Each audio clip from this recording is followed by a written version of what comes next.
Уже не первый год Министерство здравоохранения Абхазии заводит из России противогриппозную вакцину от сезонного гриппа. В этом году в республику доставлено 3000 доз вакцины двух видов – Гриппол Плюс и Гриппол Квадривалент. Вакцина Гриппол Плюс предназначена для детей от 6 месяцев до 6 лет и для взрослых от 60 лет и старше. В принципе, им можно прививать и остальные категории населения. Но такое распределение потому, что Гриппол Квадривалент, он как раз идет от 6 лет до 60 лет.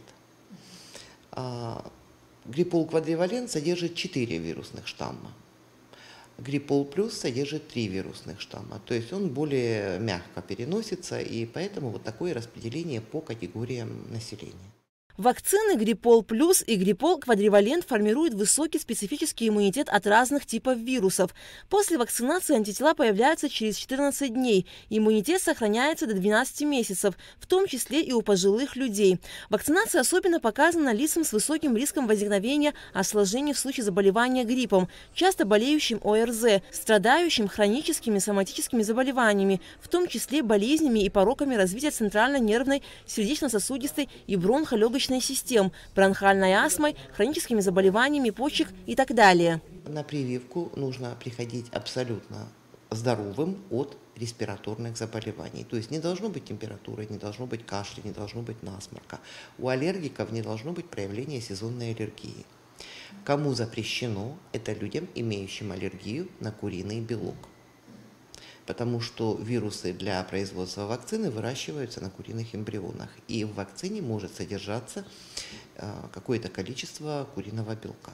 Также люди, которые имеют выраженную аллергию либо на много лекарственных средств, да, не на одно какое-то, а на много, либо на много видов пищи, либо и на пищу, и на лекарства. То есть множественная вот такая аллергия, этим людям тоже нежелательно прививаться.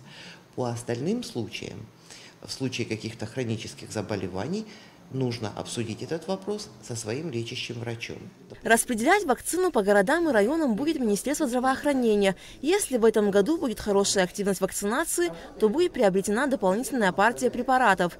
В обществе сложилось разное мнение по поводу вакцинации. Одни считают, что прививка действительно эффективна для иммунизации против сезонного гриппа. Другие же относятся к вакцинации скептически. Но специалисты все же настоятельно рекомендуют прививаться. Прививаться нужно, потому что грипп тоже является тяжелым достаточно вирусным заболеванием. Многие люди не верили в ковид, да, было такое. Многие люди считали, что это вот легко перенесем, оказалось, не у всех легко перенесем. И грипп точно так же переносится у кого-то легко, а у кого-то с выраженными осложнениями или, не дай бог, с летальным исходом. Но если при ковиде дети болели очень легко, им фактически не прививали, и как бы не требовалось стационарное, практически не требовалось, были отдельные случаи, да, но так, чтобы массово не требовалось стационарное лечение, то при гриппе тяжело болеют и детки. Потому и брали так вакцину, чтобы с 6 месяцев ребеночка можно было привить, чтобы ребеночек не заболел. Единственное, что хочу сказать.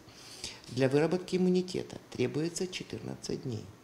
Поэтому очень желательно привиться вот в октябре месяце, не тянуть до ноября и дальше, потому что в ноябре у нас могут, не обязательно пойдут, но могут пойти первые случаи заболевания. Поэтому откладывать я потом, а потом может случиться так, что человек привился, пошел куда-то в компанию и заразился гриппом. А выработка иммунитета еще не закончилась. И вот тогда заболевание может протекать тяжело. Вакцинация начнется уже на следующей неделе и будет проходить в городских и районных поликлиниках. Специалисты рекомендуют после прививки до выработки антител ограничить посещение мест массового скопления людей.